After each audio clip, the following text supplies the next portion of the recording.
Hi, everyone. You are listening to For Those We Lost. I'm your host, Jennifer Sullivan. Thank you for being here. If you've lost a loved one to COVID and would like to share your story on the show, please send me an email. My email address is forthosewelostpodcast@gmail.com. Or you can go to the website, forthosewelostpodcast.com, and click on the contact button and reach me that way as well. This show won't ever have a members area or episodes that you have to pay to listen to, but there are expenses to hosting a podcast.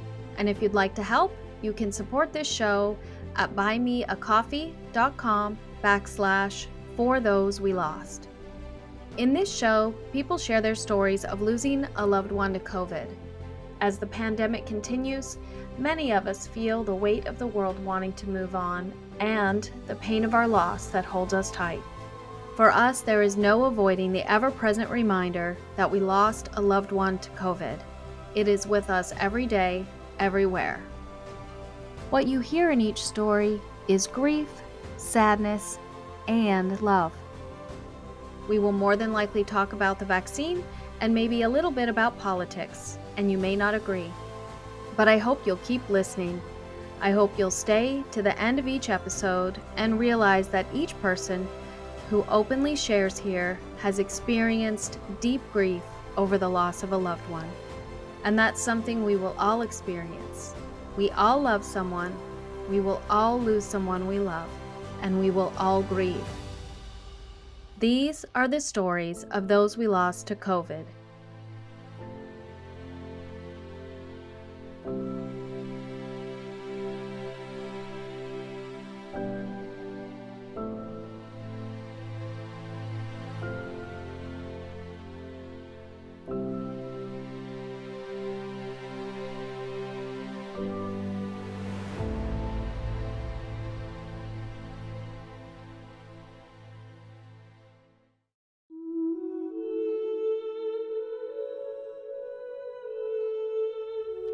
Thanks for being here with me today. I've got a wonderful show coming up for you. Today, I'll be talking to Bianca in California. Bianca lost her father, Anthony Farris, to COVID on April 29th, 2021. In episode 13, Nora in California told the story of losing her dad in April 2021 and how on the same day her father-in-law also passed away from COVID. Bianca is Nora's sister-in-law, and this is Bianca's story of losing her father. Bianca's dad faced a lot of life struggles and was homeless for a time, but in the years before the pandemic, he'd found a house and settled down in rural Northern California. Bianca takes so much care in this episode talking about her relationship with her dad and why she feels his loss so acutely. For context, we recorded this episode on January 17th, 2022. Like many of us, including me, Bianca went through the process of trying to find a lawyer to investigate her father's death to COVID, but she was unable to find one who would take her case. She specifically mentions the San Francisco Bar Association. Every state has a bar association and a form you can fill out to help you find a lawyer if you need one. The national link is in the show notes below, as well as a link to Nora's story in episode 13. And with that, I'd like to welcome Bianca to the show. Thank you so much for being here. Thank you for having me. I appreciate it a lot. Yeah, I'm really glad that you're on the show today, and I want to give a little backstory. So today we're recording on January 17th, 2022. And as we're recording this, the most current episode of this podcast is Nora in California. And Nora lost her father to COVID on April 29th, 2021. And when I talked to her, she said that her father-in-law also died of COVID just hours later on the same day. And her father-in-law is your dad. You are Nora's sister-in-law. Yes, she's married to my older brother. Okay. So I'm really honored that you're on the show today and that you want to share your dad's story and what happened to him and how it's affected you and your family. Of course, I would be happy to share. Thank you. So what I'd like to do is go back to March of 2020, which is where I start almost all my interviews. But I want you to briefly talk about how you heard about COVID and what happened where you were living and with your dad, and how it changed your life for a time, because you went about a year like that until your dad got COVID. So if you could just talk about that for a little bit. Yeah. March of 2020, I was, how I heard about it is through work. They kind of were like keeping up with the news, and I had put in a 3 week resignation, and I was like to my final week. I was scheduled to stay on with them part time, and we kind of worked out this situation where I didn't have to leave. Um, Anyhow, leading up to March 13th, about 2 days before, so around March 11th, I received a phone call from my employer telling me that they're going to honor my Friday the 13th resignation, because of the mayor of San Francisco has put in a shelter in place ordinance, and we were going to stop recruitment. And I was the recruiter at the time. And then um, a couple days following that, or like a day or two following that, my son's school sent the notice saying that they are going to go 100% distance learning as of Monday, the 16th. And so we were Okay. like, what is going on? Um, we had never experienced this. So at least for us, and so we were just a little bit confused and uneasy, and then we started to do like a started to keep up with the news a little bit more at the time, and we're like, well, I'm assuming this is serious, so we probably should take it serious. And yeah, at the time my dad was living about 4 hours away in Los Molinos, California, which is in Tehama County. And so he called me and was like, are you guys okay? Are you guys safe? What is going on? What is happening? And I was like, I have no idea, but when I find out, I'll let you know. And so yeah, he was just checking on us and stuff. A couple weeks later, we ended up, actually, me and my son Isaac, and you'll hear me call him Isaac.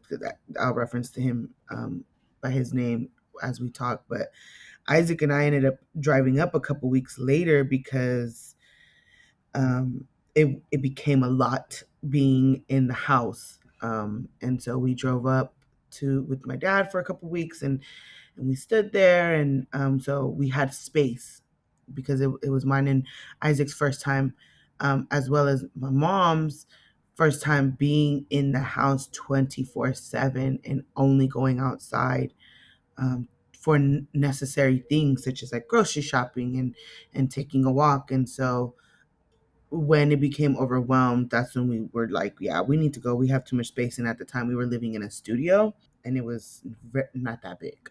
Yeah.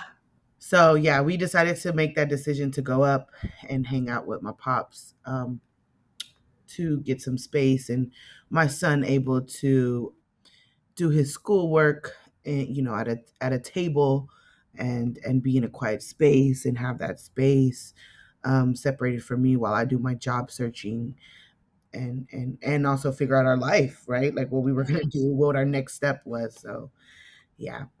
Yeah, I don't have any kids left at home. They're all grown.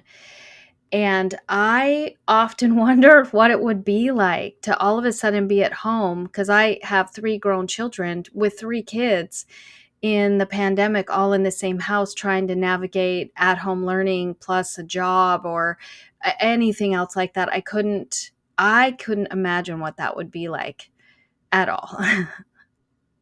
Yeah, it was awfully intense. I hope this doesn't come off like I'm not an active parent, but being you don't realize it, how much a lot and overwhelming it can be when you actually have to sit down and you're told to be in the house, how hard parenting is. It's one thing to go to work and balance, work life and personal life and mom life or parent life. Um, and that becomes your routine, and so it's like, okay, I think this is manageable, I think I'm doing life right. And it's not until you actually have to be home, whether it's with your children or your significant other or your parents or whoever it is, and you're just like, wow, like I really don't think I knew this person. um and I felt like that, and although my son and I having to be in the house with my mom, and it although it was a blessing, it was very hard, because I didn't realize, who my mom was at the time, as she had just started her journey, her sobriety journey, and us reconnecting our relationship, our mother and daughter relationship, and her back into our life, 24/7, and my son, um, and then my brother was out in the army, he was in boot camp, and so it Wow. was just a lot of emotions, and my mom was worried she couldn't talk to him, he only had certain times, and it was just like energy pouring out on top of more energy on top of more energy, and it felt really like suffocating. And I really had to take a step back before a lot of things became turmoil. Even with my relationship with my child, I was like, I need to step away because this is going to be a lot, so let's step into a new environment where we can have space, Yeah. because it really is a lot. With your child, you're wondering, like, one day we're going to work and we're waking up at 7 in the morning catching public transportation, and then the next morning we're gearing up for distance learning, and then the following morning I'm in the bathroom taking my Zoom call, and my Mhm. son is in the main room, doing distance learning, and so it Yeah. was a lot. It was tough, and there was a lot of energies and emotions during that time. So Yeah, so you went north into, it sounds like more northern California? yes, I went up Okay. north. Hmm. Okay. So tell me about your dad and his personality and about your relationship with him, because it was him that you went to stay with when you and your son needed to get away from being in the same place and in that house at the beginning of the pandemic. Yeah. So how that came about was him just being worried, and so I had asked him if we can come up, and he was like, at first he was hesitant, and he was like, when you come, you're gonna have to like stand in the front, and we're gonna sanitize you down, and um, then you're gonna change your clothes and come in. And we kind of joked about it. And he was talking about how he was gonna build like this sanitation station in front of his door for when people walk in. And I think that's a really great example of how my dad was. He was very funny.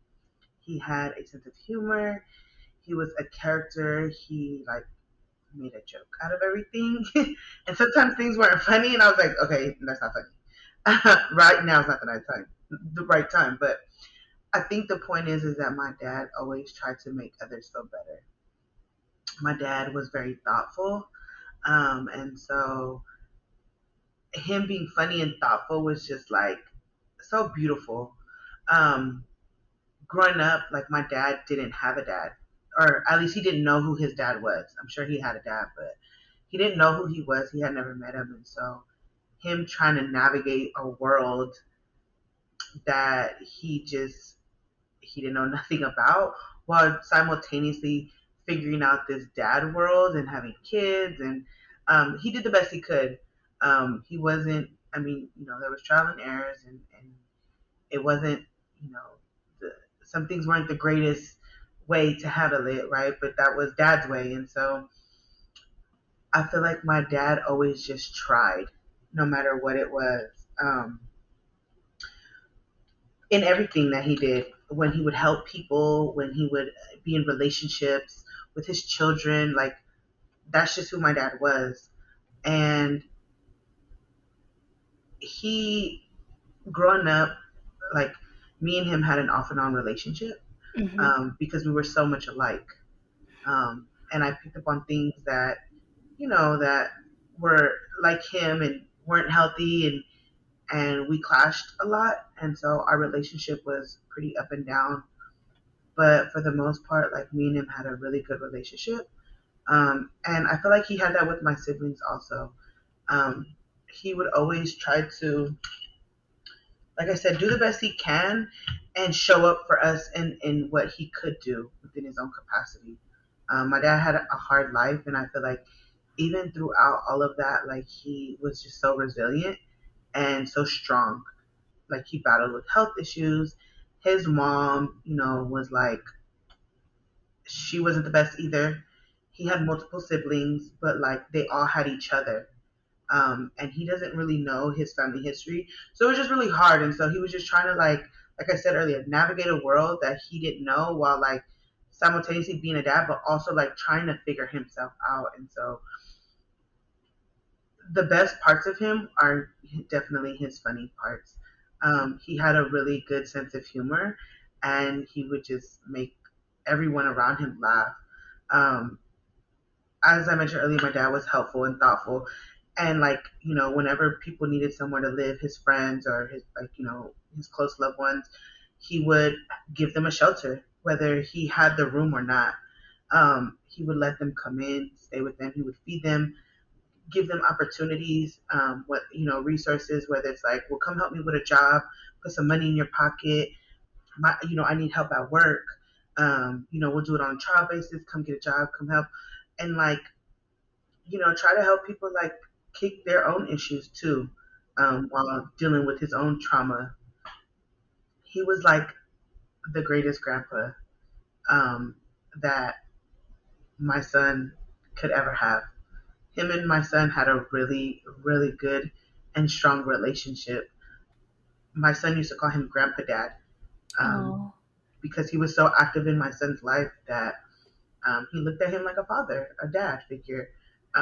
They had their own inside jokes. They had their own lingo, and he was Fat Man, and my son was Black Man, and they were the Fat Man and Black Man crew. And he had a sweetheart.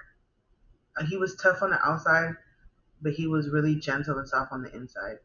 Um, some things that, like I said, growing up, we clashed a lot because we were so much alike. And I feel like that's the greatest part of me, is knowing that I am very similar to him.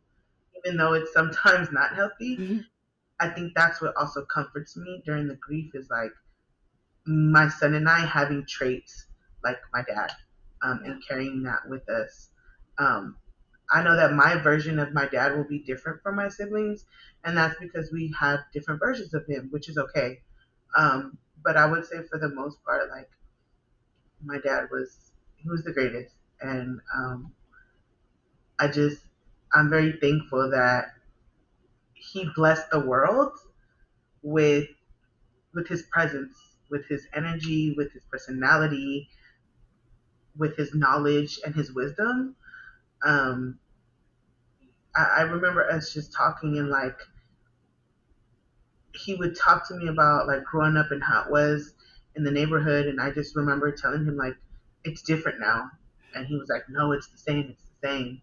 And we would have our differences, but I remember when I would share my views and what I felt like, I remember like he would call me back and he would tell me like, you gave me something to think about. Mm. Like he wasn't receptive in the moment, but I think that whatever it was that he heard me say really like helped him like understand our new world that we were at in that present moment.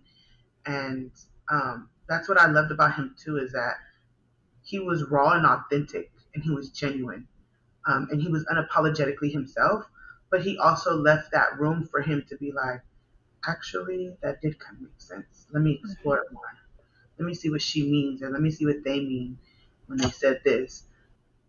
Yeah. That was the other greatest piece to him, was his authenticity, um, and him being like a homie to me. Although he was my dad, he was also one of my best friends. And I feel like those were two strong traits that really were some of the foundations of our relationship. Um, him being able to be himself with me. I think that like a lot of people um, feel like they have to mask up, not just like a physical mask, but like they have to mask up and be this individual in Mm-hmm. certain spaces. And I remember my dad used to talk about code switching. And now he had to be this way with this person and this way with this other person and be this way at work. And but when he was interacting with me, he didn't have to do that. And when he was with my, when he would interact with my siblings, he didn't have to do that. He would give it to you raw and uncut. And although we didn't like it, I feel like it was therapeutic for him. Yeah. Um, and that's what I also enjoyed the most about him too, is that piece. Is that my dad can walk down the street and say what he wanted and not be sorry about it because those were his true feelings. Yeah. Him being my homie was the other piece that is why I grieve so much that I do, because I could pick up the phone and call him and say whatever I wanted in that moment, say whatever I needed to say, cry, yell, be angry, be happy, be sad. And he gave me that space. And I gave him that space too. When he got promoted to a supervisor position, he called me and was like, "This is all I wanted. Like, was to be in a job like this that I love and be in this supervisor role. Like, I worked hard for it. I'm getting paid more. Like, I love what I do." And that excitement, when he was struggling, and he would cry, and when he was homeless, he would call me late night, like, "It's cold, I'm hungry, I don't know what to do. It's too late to come to your house." But that space was what he needed because of what he was dealing with. And so it's hard when I have these hard times and when I have these good times because I can't physically or verbally share them with him.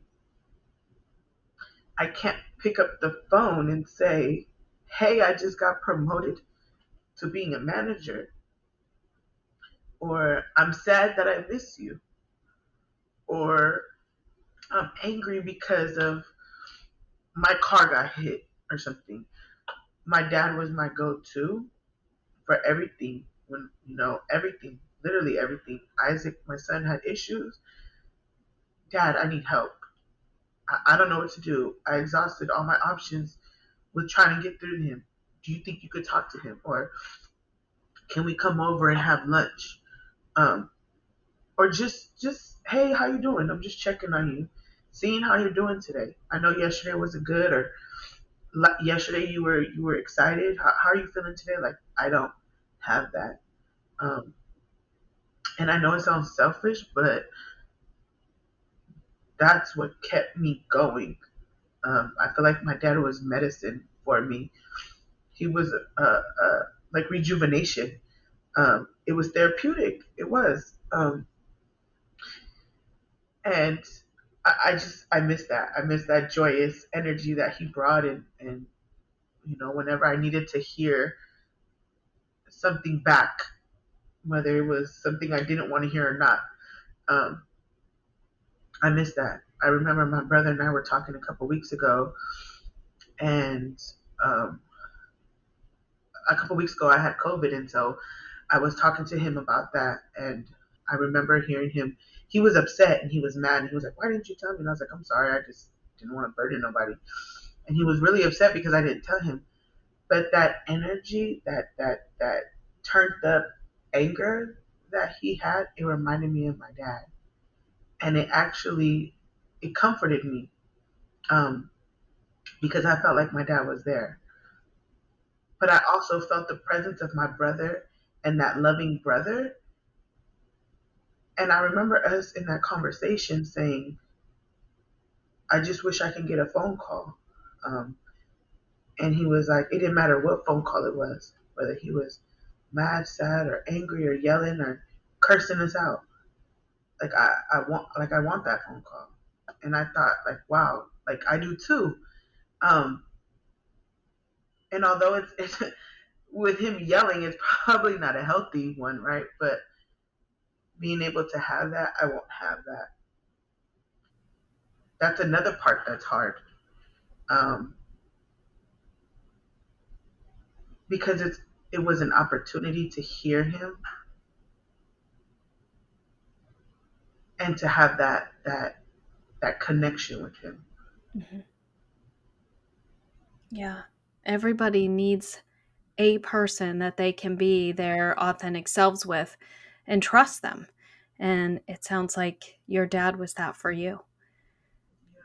It was Bianca, can you say his name out loud? Anthony Farris. Thank you. I think you talked about him so much. I just think it's important sometimes we call him dad, I call my mom mom. We don't say their names out loud as often. You're right. We don't. And even when I'm referencing to him, I'll just say my dad. Or when I'm talking to my son, I'll say grandpa. Even, at home, we have an altar for all of our loved ones who have transitioned. And my dad, his ashes are there with pictures, and we decorated it for Christmas. We're getting ready to decorate it for Valentine's Day. And we actually, one thing that we do to take care of our altar is to give them things, right? Whether it's like things they enjoyed or like it's to share a meal with them, to have that energy and that spirit there with us when we're eating and breaking bread at the table. And what you said made me realize that when I tell my son, make sure you make a plate for grandpa, or make sure you put a piece of dessert for grandpa, I don't say his name. And I don't even, you know, Isaac, my son, will be like Grandpa Tony, but even now he'll just say Grandpa. Um, and that's a good point because I feel like saying their name brings a different energy of them into that space we're at.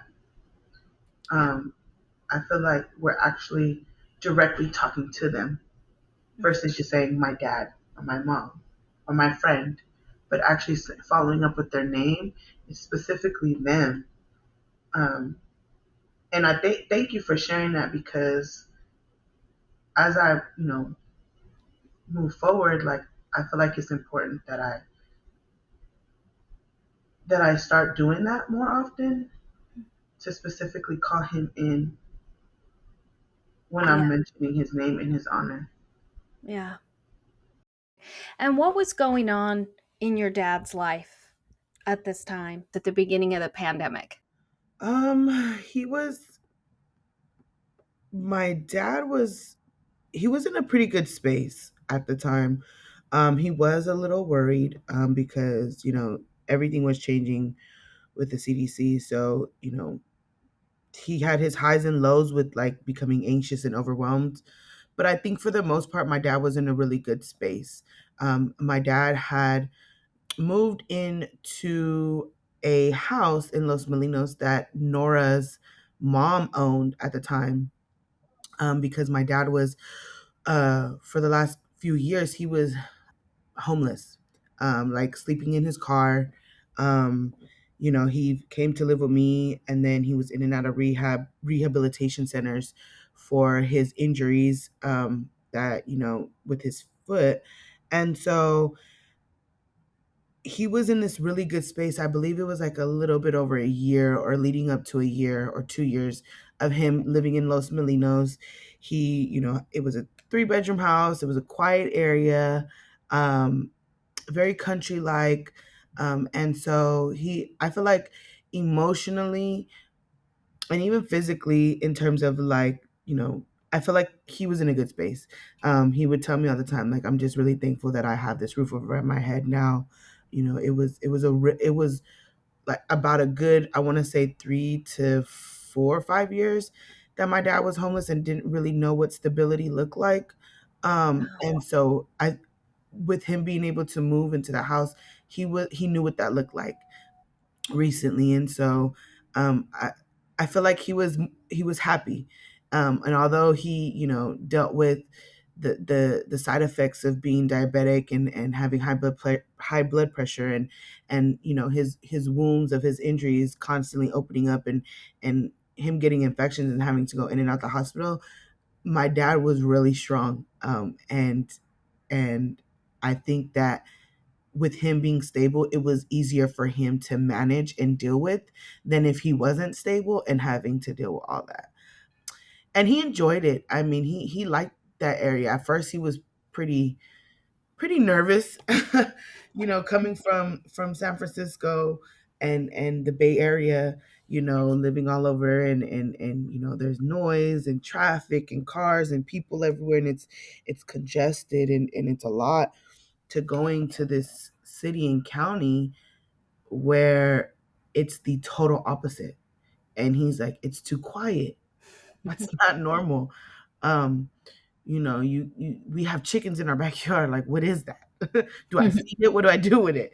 Um, and he's like, the people here are so nice. Like, how do I respond? And so, after adjusting, my dad was really happy being up there. Yeah.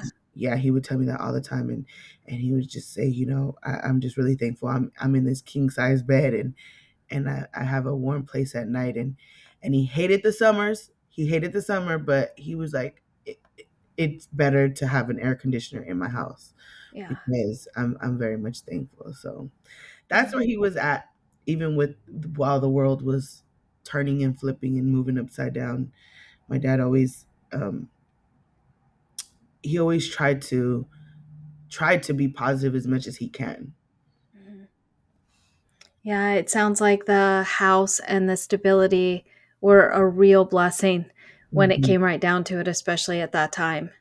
Yeah, because we don't know what could have been the outcome of March 2020 had he been homeless and unstable. And so Yeah. um, I remember him just vaguely just really saying, like, I'm just really thankful I'm here. Like, I'm thankful, like, with the cases going up in San Francisco and us out here in Los Molinos, like, I'm just really thankful that I am here. Like, and so when we went up there, he felt better.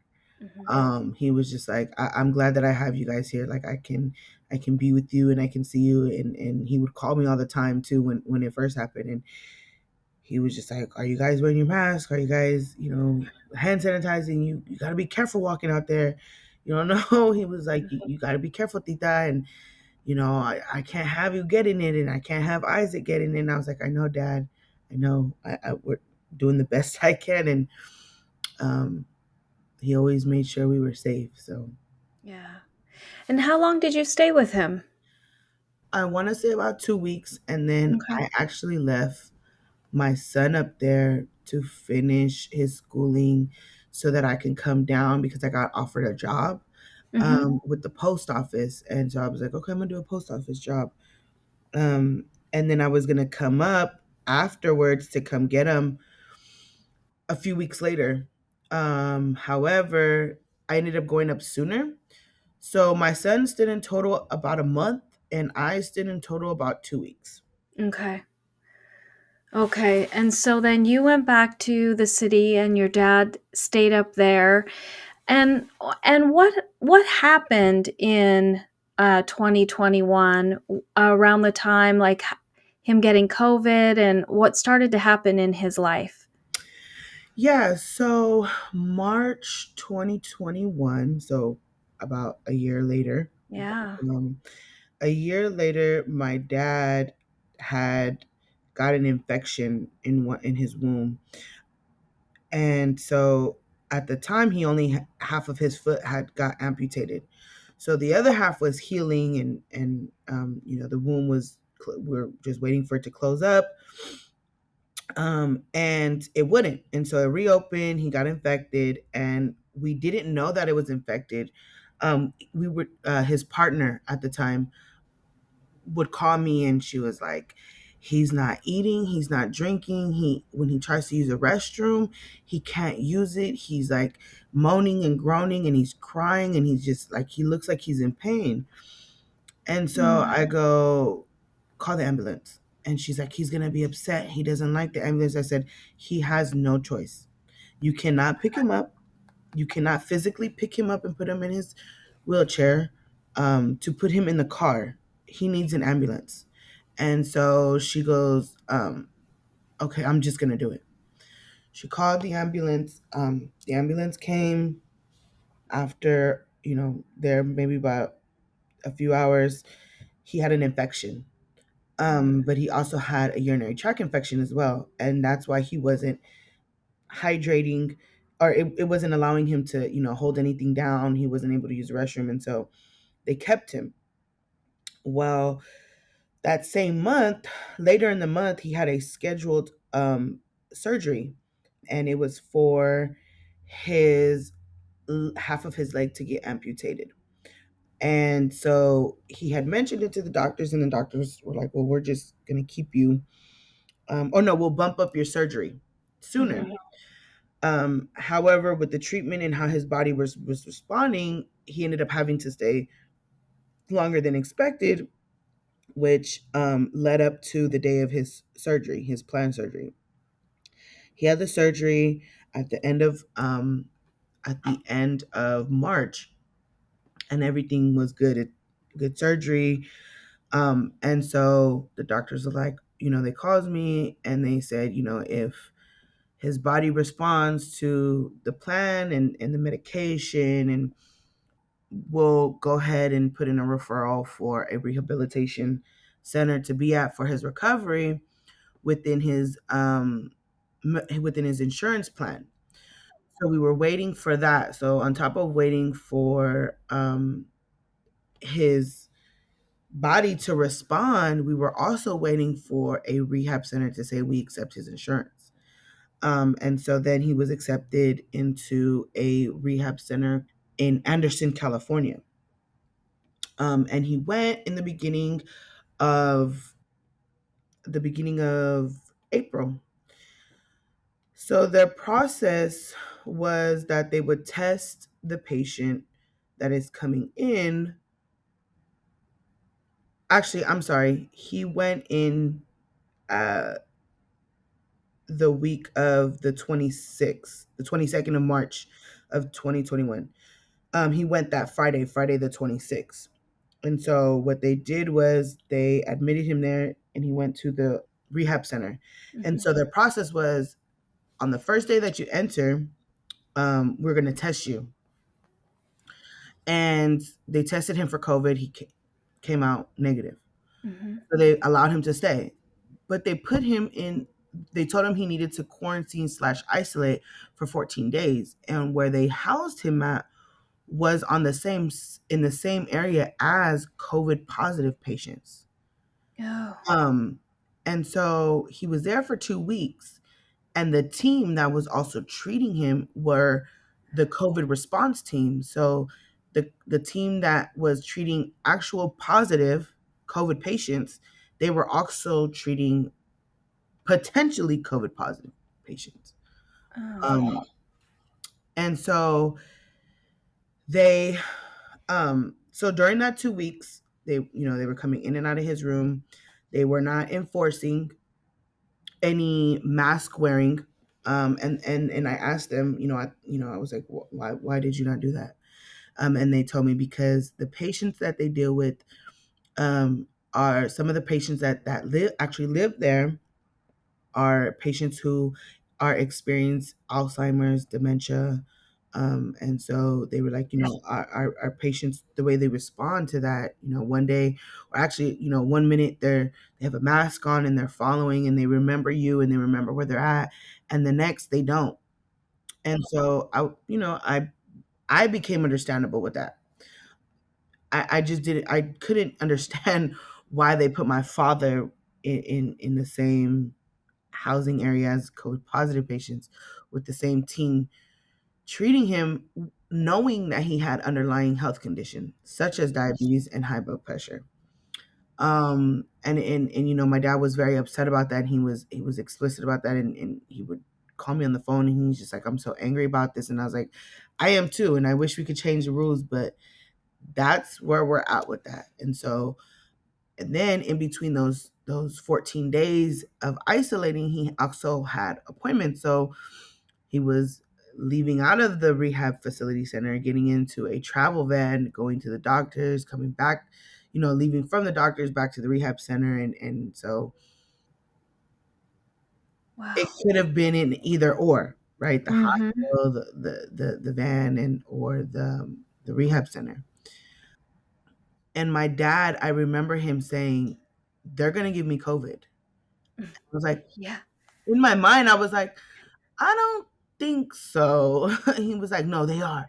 They're gonna give me COVID. He was like, they don't listen. They just come in here with however they want. They don't even tell me to put on my mask. He was like, I tested them out to see if they would tell me put on your mask, and they didn't. They just let me sit however, be however. Wow. And I was shocked because I was like, wow. And I had asked his partner, and I go, are they not enforcing masks? She goes, no. I go there, and there's people walking around without a mask, and there's people with the mask. She goes, I went to go visit your dad, and I didn't have a mask on because I wanted to see what they would say to me. And they didn't put us 6 feet apart. Mm. And we were there. And I was just shocked. And I was like, I mean, we have to say something, we have to do something. She's like, I did, and they just tell me, like, our patience. I mean, we can't enforce it because of our patience. And I didn't find out until a little bit later that that rehab center was the last rehab center in the county to get any instructions to do anything. So they were very free for a while, Hmm. Mhm. um, on how to, whether it's wearing masks or just regular PPE also. So Yeah. Do you feel like too, because it was more of a rural county, that they sort of had their own ideas about quarantining and isolation and what was required of them? I definitely do. I think a lot of that has to do with their county and the Mhm. city that they're in. They don't have a lot of resources like the Bay Area, San Francisco specifically does. They don't, they're not very proactive like that. I think that what they did was wait to see what everybody else was doing, like a follow the leader kind of thing. And although it may have worked before with other things, I'm assuming, right? If that's the case, however, in this situation, people were people's lives were were affected by it, not just those who had to bury those who passed away from COVID, but those who actually passed away from COVID. And I think that that's the frustrating part that I'm trying to navigate, while I grieve, is that, like, who do I hold accountable for the passing of my father, because it wasn't his fault. Yeah. He was in a space that where, not that they had to tell you what to do and what not to do, but there was rules, Mhm. and they did not enforce it. And I'm frustrated about that because it was very much careless being handled, and it was very loose. And because of that, my dad lost his life. Yeah. Um, and you know, I've even talked to lawyers about it. A good handful of lawyers, and they don't want to take the case because I've even thought about, you know, suing them, not to win any money or receive any compensation, right? Because no amount of money will ever compensate for my dad's life. Mhm. But what it is to do is to let them know that this was serious, and that you should take things serious, and that their communities should advocate for more resources to ensure that the vulnerable population, are being treated fairly and given, the proper support that they need, whether it's with COVID or other things. I don't think that they really knew how their poor actions can affect someone. And they didn't even know that my dad passed away. And I told them on the phone, and I go, you guys know that my dad lost his life because of COVID, because of you guys. And I remember so clear the associate director, and her voice just went from high to extremely low, and there was a long pause, and she goes, I am so sorry. And I told her, that you guys don't understand that how important it is to follow the rules, and the reason why these rules are in place, because this is an example. Yeah. um Yeah, you could argue that they didn't have the space to isolate new people separate from COVID and potential COVID patients in the same small facility. But I would also argue that by March of 2021, there was a fair amount of science and knowledge that showed that mixing the two together with how infectious COVID is was not a good solution either. And right. yeah. So if you could go back, and because I definitely want to circle back around to your particular legal struggles. I Mhm. had those as well, and I definitely want to talk about that. But talk about what happened with your dad and when you found out he had COVID and what happened. Yeah, he found out the second week of April that he had COVID. He tested positive for COVID. It was on the 8th, April 8th, Mhm. 2021. And his partner called me and told me, no, I apologize. He actually called me to tell me he was positive for COVID. And I said, what? You're what? He goes, yeah, I'm positive. And I go, that can't be true. No way. You're in a rehab center that's listed as a hospital. And he was like, no, it's true. And I was like, no. And he was like, I just told them to retest me again. And I was like, okay, I'm gonna call you back. And I called his partner and I go, do you know my dad has COVID? And she goes, yeah, I just got off the phone with him. He just told me. I go, how? I'm confused and I'm lost. And this was me before knowing, full disclosure, this is me, not knowing that they didn't reinforce it, or anything like that, in terms of like, you know, them being the last county, I mean, the last rehab center in the county to, to follow orders and get a shelter in place order and things of that nature. And that's how they don't enforce masks came about. And I was like, what? Wait, let's go back to that. And his partner, and that she told me, she's like, yeah, they don't enforce it. And so I was just really like, I was shocked. And I was like, okay, well, I was like, dad said that he's gonna have them retest him. And she goes, yeah, so I'll keep you posted. I said, okay, fine. Next day she called me and told me that the results came in. However, that Sunday, which was, I want to say, the 4th or the 5th, I actually received an automated message, from the rehab center, saying that there was tested positive patients and staff. All the families were contacted, and I didn't know what that meant. And I was like, well, is this considered a contact? So I Oh. had called them back. And this was for the results for the week before. So, like April 1st, April 2nd. So I had called them that after I listened to that voice message. And so they were like, no, he was fine. Later that week, he ended up testing positive. So then he was fine for the first week. He was good. He was just like, I'm just congested. I have a slight cough, little runny nose, but I'm fine. And I was like, well, it sounds like you need Halls and tea. And he's like, yeah, my Victoria's gonna come up here and bring it to me. I've already asked her to come drop off a package. Um, And I said, okay, well, if you need me to Amazon Prime you anything, like, he's like, yeah, yeah, well, we're able to receive Amazon Prime. I'm always having something sent here. He's like, I'm always ordering something. And even, while he was sick, he was still funny. And I remember him telling me when I had checked on him, he was like, no, I don't need anything. I'm fine. He was like, unless you want to order me a TV and a PlayStation and some pizza. I was like, I'm sure you already ordered that. He goes, actually, I did. He goes, I just got my TV delivered.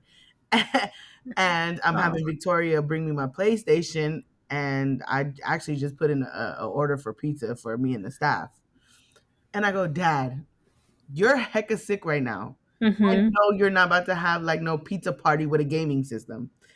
And he was like, well, shoot, I'm about to give it to some pizza to the staff. And he was like, we all positive, might as well open up the doors. And I was like, Dad, stop. Like, don't do that. And so even in those moments, he was trying to be funny. My dad was a real character. Mm-hmm. And so he was handling it pretty well for the first week. It wasn't until the following week where his symptoms started to progress more. His cough developed worse. It sounded very hoarse. His throat was really scratchy, and he was like, I have a fever. And on the 18th of April, really early in the morning, like 4 or 5 in the morning, I remember getting several phone calls back to back to back. And I remember like opening up one eye and I was like, who is calling me? And it was my dad. And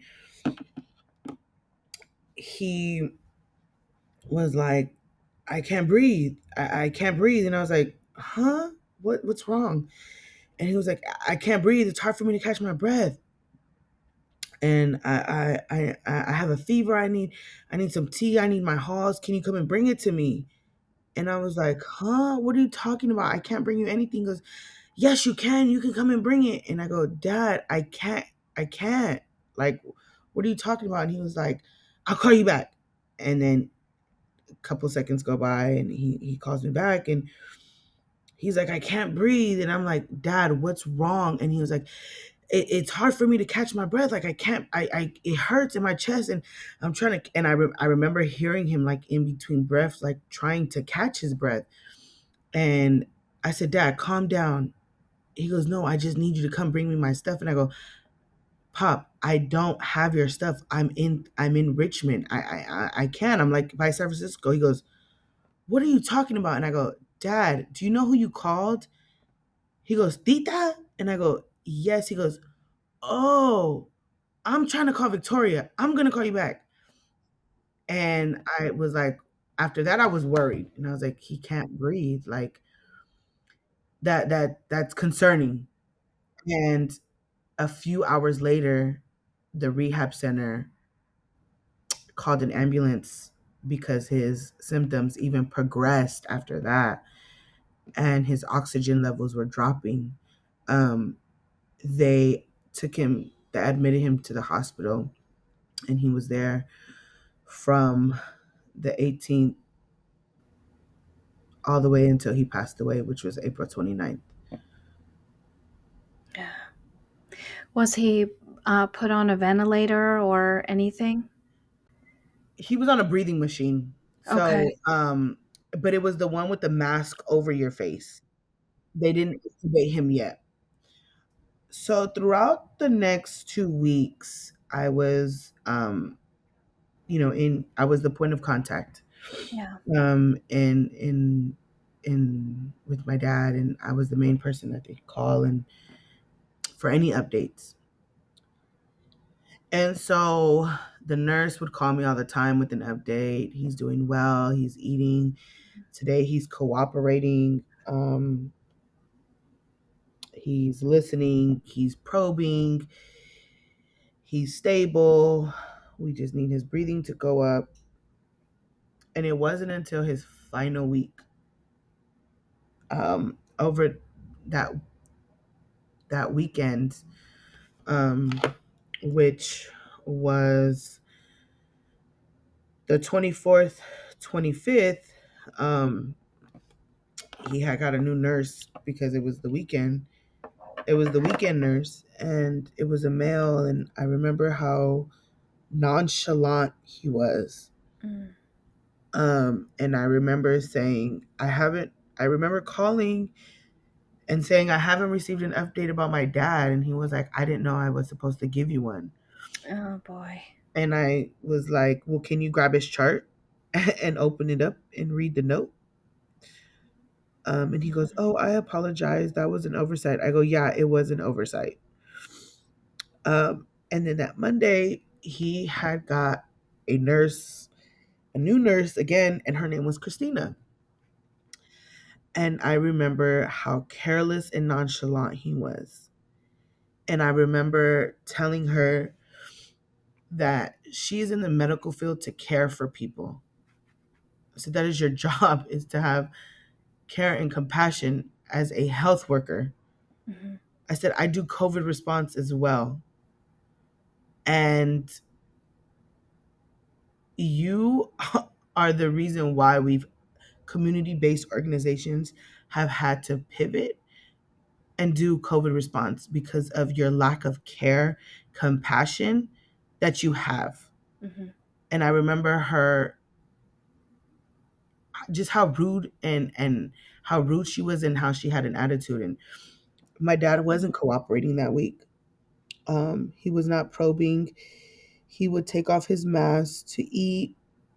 He would actually sneak food under his blanket, like yogurt, fruits, and things that he can grab, like perishables, Hmm. and put them in like under his blanket. And he was like, when they would leave, he would, open up the yogurt and eat it and take off his mask. And then they would get notifications and they run back in. And then he'd hurry up and put it back on. And they caught him a couple times. And I remember her saying that. And I go,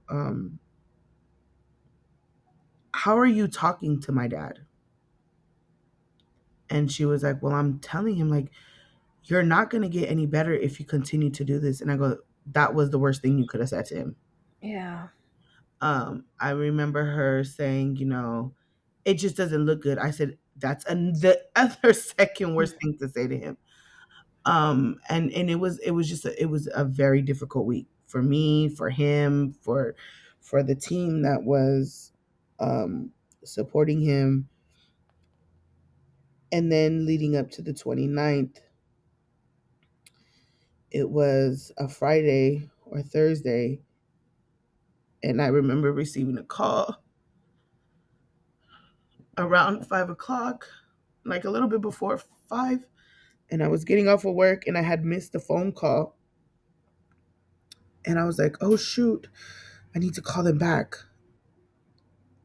because they left a voicemail on my phone. And they were like, we need to, this is so and so from this hospital. We, we would like to, the doctor would like to speak to you. Please give us a call back. Mm. And I remember calling between 5 and 5:15, and I had went to go pick up my son Isaac to take him to Kumon tutoring. And when I was talking to her, she goes, "Oh, the doctor's not. I don't think the doctor's ready right now. I think she's like basically like treating another patient." And I was like, "Okay." She's like, "I'll have her give you a call when she's done." And I remember on my drive, I was talking to my cousin, and I was shaking and I was freaking out. And I remember telling her, I don't think this is going to be good. I don't think this is going to be an update I want to hear. And she was like, why do you say that? And I was like, I don't know. Like, it just feels different this time.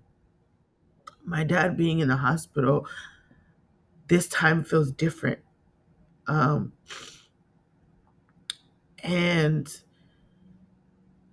she was like, what is it about it that's different? And I go, I don't know if it's because I just finished watching that show The Resident, and they had a COVID episode. And all of their patients didn't come out. Like they didn't make it. And I go, I don't know if that's because I had just finished watching that episode earlier that week. If that's the reason why. I said, but it feels like an episode of The Resident. And I was like, it doesn't feel real right now, but it does. And I just remember being scared. Mm-hmm. I remember being scared. And I remember telling my son, and I got the phone call from her at 5:25. Wow. And me and my son were sitting in the Kumon parking lot. And I remember her saying, your dad, we had to intubate him. It was an emergency intubation. Um, his heart crashed. He crashed. We had to resuscitate him, and do an emergency intubation. She said the next time that he crashes, we're not going to be able to bring him back. And I had to tell my son, and he had to walk into tutoring with that on his Wow. mind. And I had to sit at the parking lot. And I remember it was a little after 6:30, and I was driving down Market to Castro in San Francisco. And I remember getting a phone call. And I remember the doctor saying, I'm so sorry. And I said, no, no, no, no, no, no, no, no, no, no, no, no, no, no, no. And she goes, I'm sorry. And I go, don't say it. Do not. And she goes, he didn't make it. And I remember just screaming Mm-hmm. in the middle of the street in my car. I remember screaming. And I know that I scared my son. And I said, no, you need to go back and resuscitate him. You need to bring him back. She goes, I can't. There's nothing I can do. And I remember my son grabbing me and holding me and crying and saying, save my grandpa, please. Save my grandpa. Oh. And I had to hang up. And that's when I called my brother.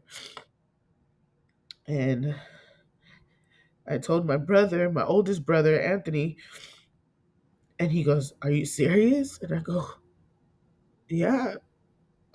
He goes, no. No. And I go, yes. Yes, Anthony, yes, he's gone. He goes, no, you're lying. I go, no, I would never lie about something like that. And he goes, I'm gonna call you back. And he called the doctors, and I just sat there and I cried.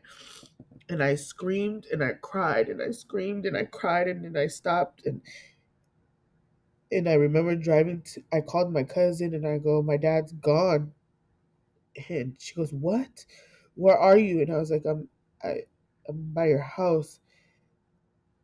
And I remember just getting out and just sitting in my car and just crying and crying, and then I had to call my other siblings because I have two other siblings, and I remember calling my dad's brother that he was really close to, and I called another cousin and my mom,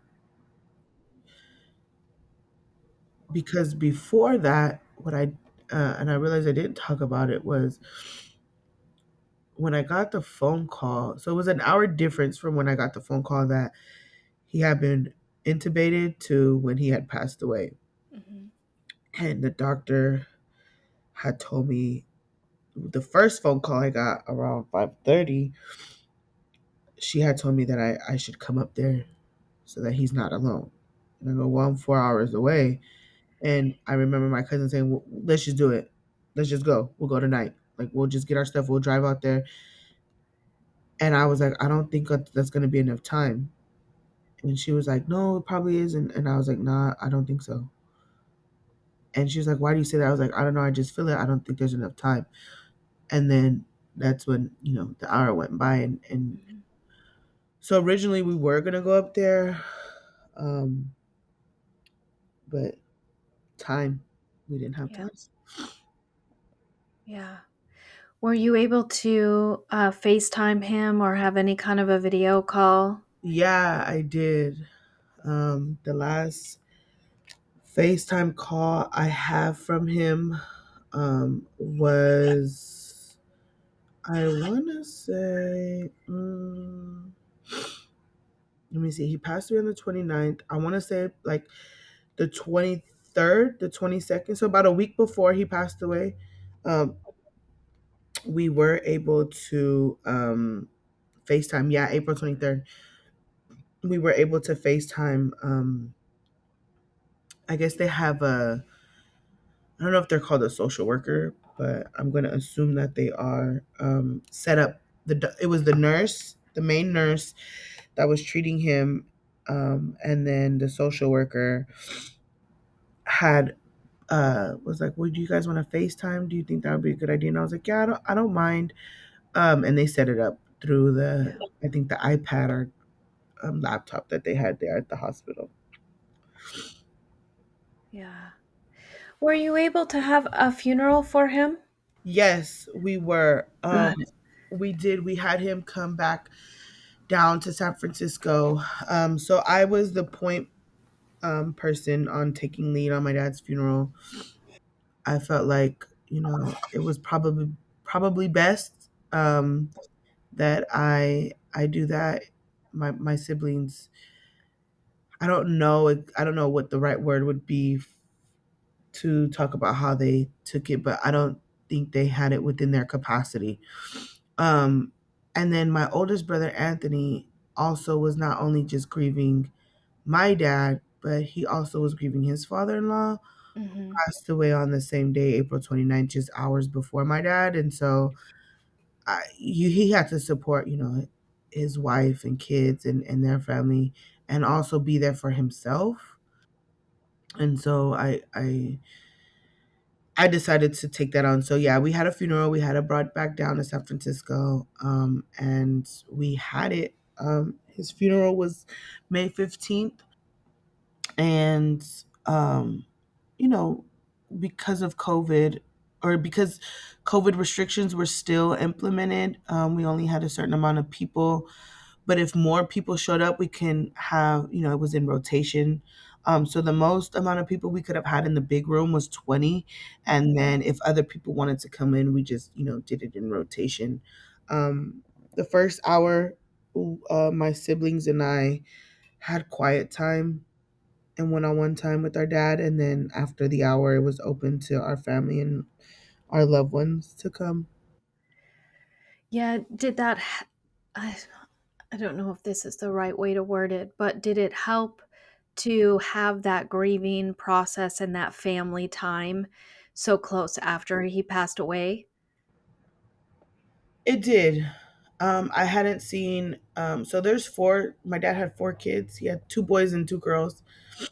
And me and Anthony, we used to see each other all the time. But my brother Daniel and I, and my sister Dolores and I, we all don't have a relationship.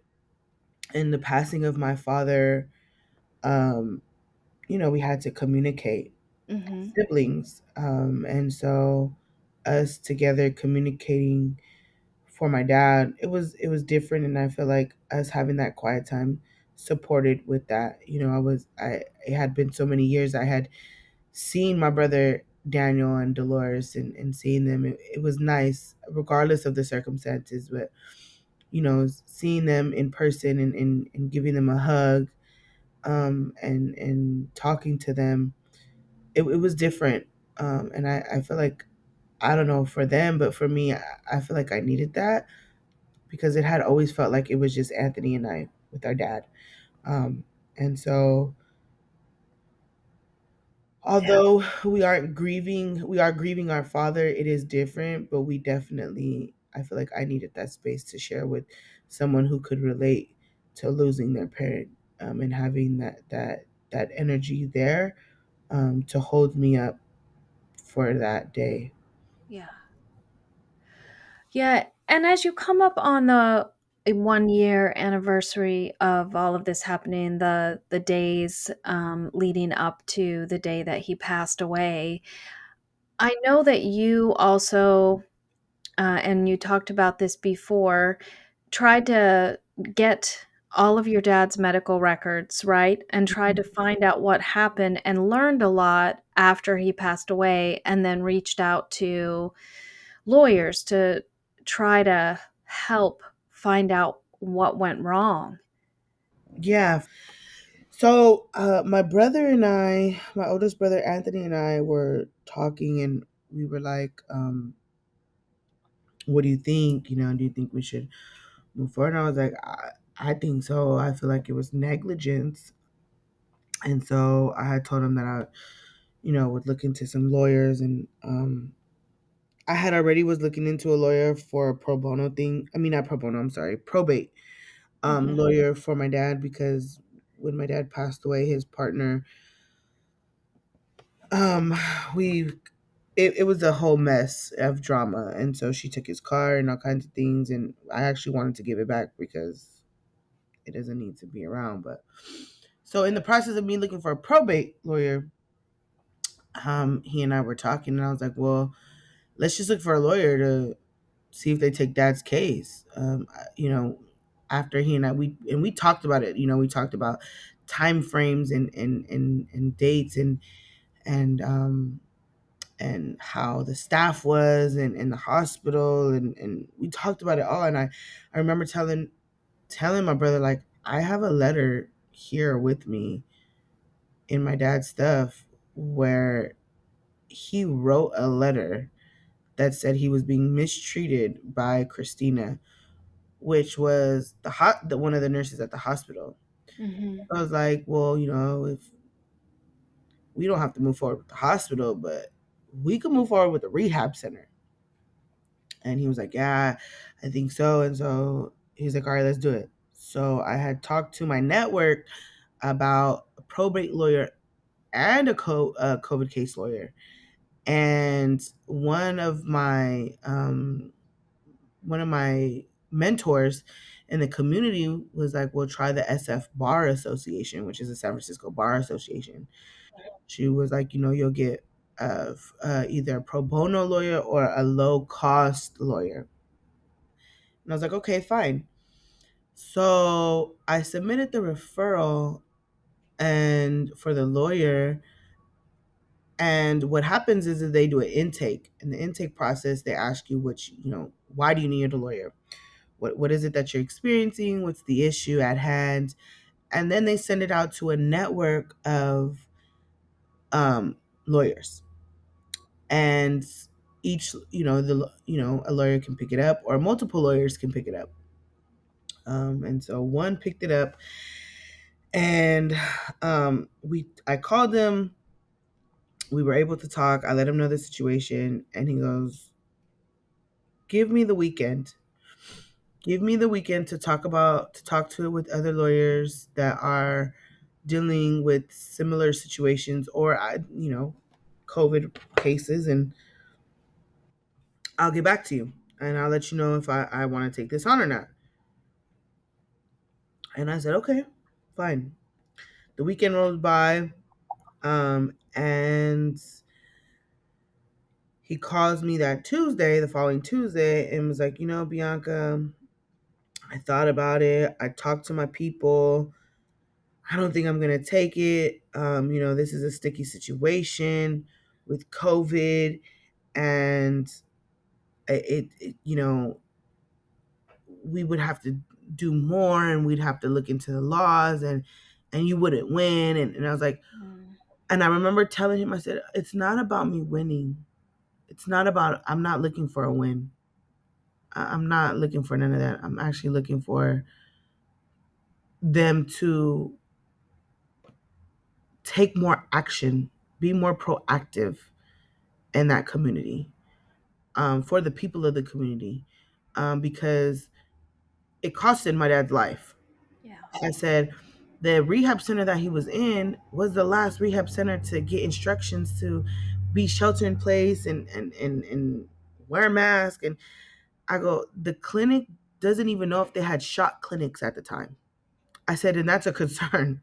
I said, and I remember asking them, was the vaccine being offered to my dad? And the associate director was like, well, I don't know if we were having shot clinics at the time. I said, that alone can be presented. Yeah. I said, and my dad was, he fell under phase two, I believe it was, with having underlying health conditions, regardless of age, that qualified for the shot. Mm-hmm. And because I remember my dad asking, I mean, telling me, he was like, I think I'm just gonna get the Johnson and Johnson one and done. Just inject me once. And I was like, Dad, they can't even get baby powder right. I will not let you get Johnson and Johnson. And I remember him laughing about it, but Yeah. I said, that alone is something. I said, his partner is a actual witness. And he was like, I understand, but it gets sticky with hospitals, and I said, okay, so that's what it is. It's the Mm-hmm. hospital piece. Okay, so you don't want to take it. All right. I submitted another referral, and very, very similar conversation. Very similar conversation. Let me find out. Let me see who's dealing with that. Even if I don't take it, I'll pass it along to someone. And then I got a phone call again. And he's like, yeah, I don't think we're gonna beat this. With the high numbers and everything going on, and I'm like, so you're saying my dad's death was justified? Yeah. And he was like, no, no, I'm not saying. I was like, so what is it then? And he was like, it just gets sticky. And I was like, what is there to be sticky about? And every conversation was like that afterwards. Yeah. And I was just hitting a end zone every single time because attorneys did not want to take the case because of around COVID. Yeah. Yeah. That's I went through the same thing. I did that referral thing 3 times. And the third lawyer, she was wonderful and actually took so much information from me and helped me in a lot of ways, learn a lot more about adult protective services and complaints and how they were handled. And I learned a lot about what happened with my mom. But at the end, with all three of them, there was just too much legislation around immunity for nursing homes, care homes, rehabs, and hospitals that they viewed the cases as unwinnable. And even if they could have been winnable, there would be laws that would make them unwinnable when really like you, I didn't want any amount of money. I just wanted somebody to say, "We're sorry, we did the wrong thing," and take responsibility for what happened with my mom. Hmm. I 100% agree, and Yeah. that's what our goal was too. Because if this happened to my dad, I can only imagine how many others Yeah. had to deal with that. And the part that I was upset about, what I wanted to see change, was the process to entering that facility. Yeah. That was my biggest thing. Mhm. And it felt like, I don't know, very, it really struck me when she said that he was in the same housing area as confirmed COVID positive cases,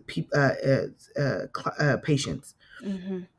And I was upset because I said, although you want to treat it like, COVID, which that's your guys' process to do. Yes, treat it like COVID because you never know. You want to keep your other patients safe. I respect that. Granted, 100%. I will always respect that. M- The biggest piece is he was housed with actual confirmed COVID patients and being treated by the COVID team, the same COVID team that was treating COVID positive patients. Mhm. And that's the part that I am having a hard time navigating. And, you know, it's very upsetting and it's very frustrating. And I battle with it every day because I think about that all the time. Like, but why? But Yeah. why? But why? Why wasn't he in an isolation area That's not an isolation area. That was, he has COVID, but he doesn't have COVID, but we're going to put him in the COVID area. That, and it's like, you can't do that. Like, that was, and that was not the smartest thing, given the fact that he had underlying health conditions that were very severe. My dad took a lot of medications. So his diabetic medications, along with his high blood pressure medication and whatever other medications they were giving him for the infection and his wound, on top of COVID medication. Yeah. And so I'm I'm upset. Upset with their process. And I hope that there isn't any other patients and families and loved ones that have to deal with what I have, my family and I had to deal with. And I hope that there's not. I pray that there's not. But that's the reason of my of reaching out to a lawyer, was to let them know, like, you're not, that wasn't smart, and that costed someone's life. Yeah. Yeah. And in such a small, unpopulated county, that, I mean, that's a big deal because it is like the hub of where people who need rehab or need to be in a nursing home or recovering from surgery end up. Mhm. Yeah. Mhm. So, how are you coping with your anger and your upset and sort of this reliving of wondering what you could have done more for your dad? For me, the way I cope with it is I just deal with it. I allow myself to have that space to be angry. I allow myself to be frustrated with the systems, but I fight every day, whether it's for justice for others or in solidarity with others. I feel like my dad has my dad's situation has given me motivation, to be more involved with COVID related things, and injustices. I was always, like that already. Um, as from a teenager, I would be in rallies and fight alongside other Black, Indigenous, and people of color. Um, but this one is different, and it really makes me more passionate about the community work that I do, because, like I said, my dad's passing added a fuel to me that, it ignited something, Mhm. and it folks were already dealing with a lot, with being, you know judged against and discriminated against, and COVID has really amplified that too, right? Like, when Yeah. you be like, "Oh, I have COVID," they're like, "Oh, get away," um, and it could be ugly. And so when I'm not crying or angry and upset, I'm pushing and fighting, alongside other comrades, um, and it also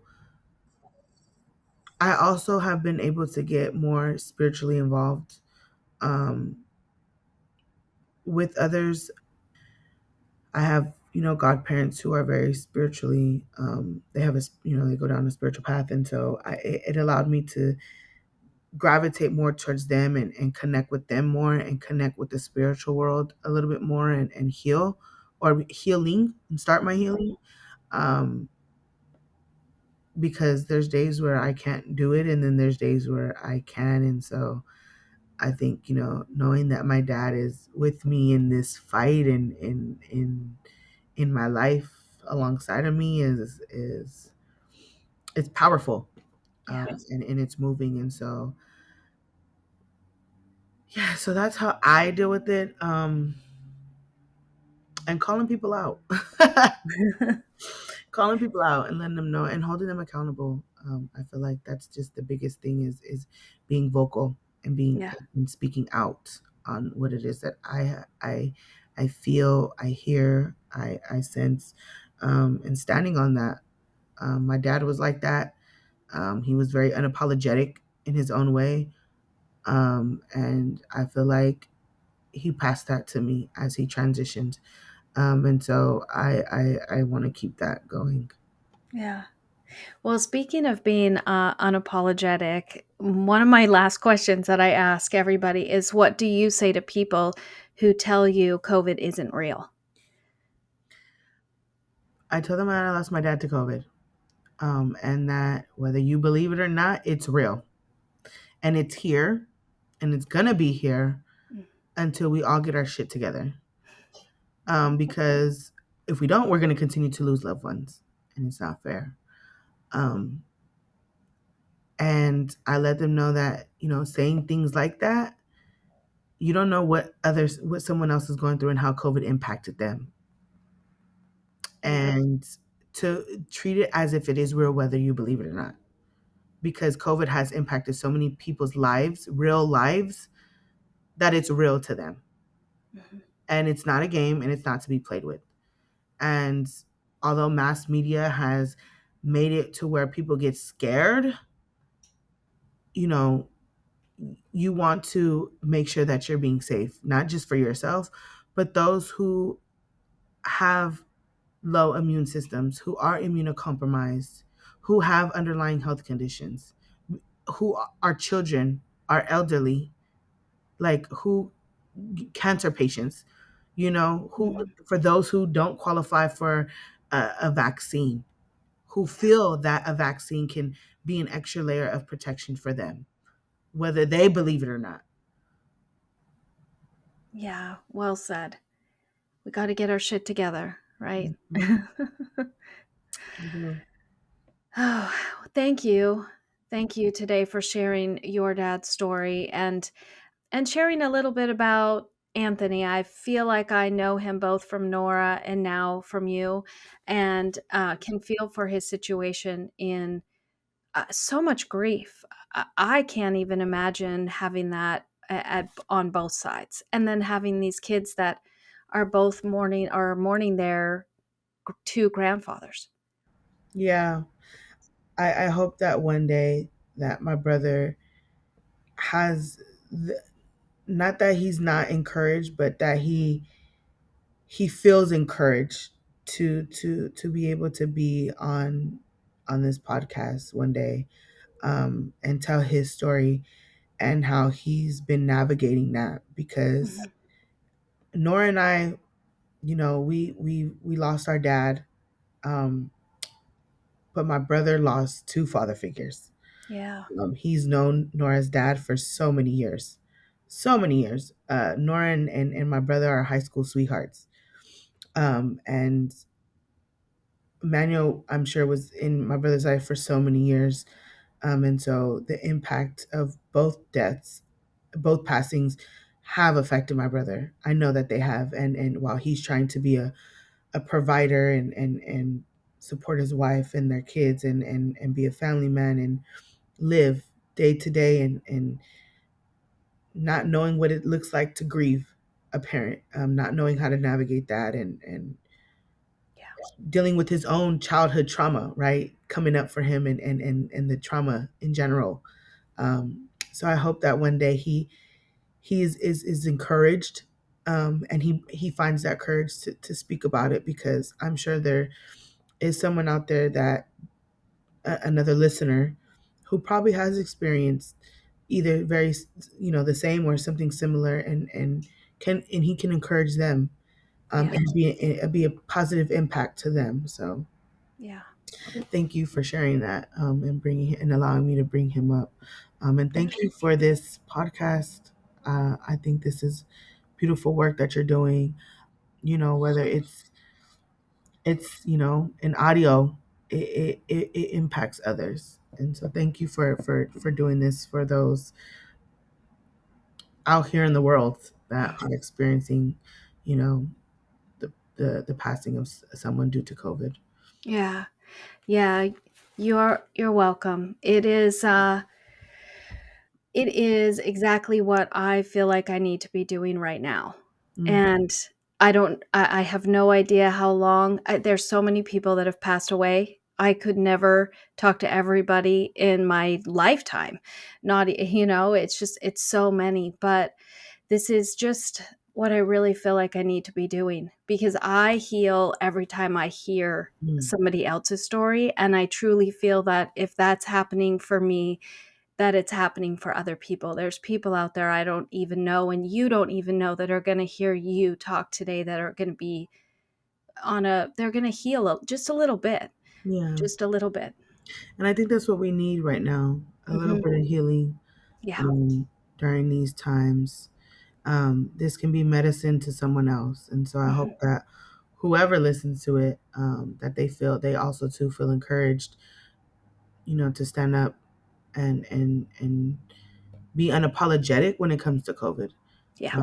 and speak out, whether they experienced, a passing of a loved one to COVID, or they feel for those who have lost a loved one or loved ones to COVID, Yeah. and they stand with them and honor those as well. Yeah, for sure. Thank you so much, Bianca. Yeah, thank you, Jennifer.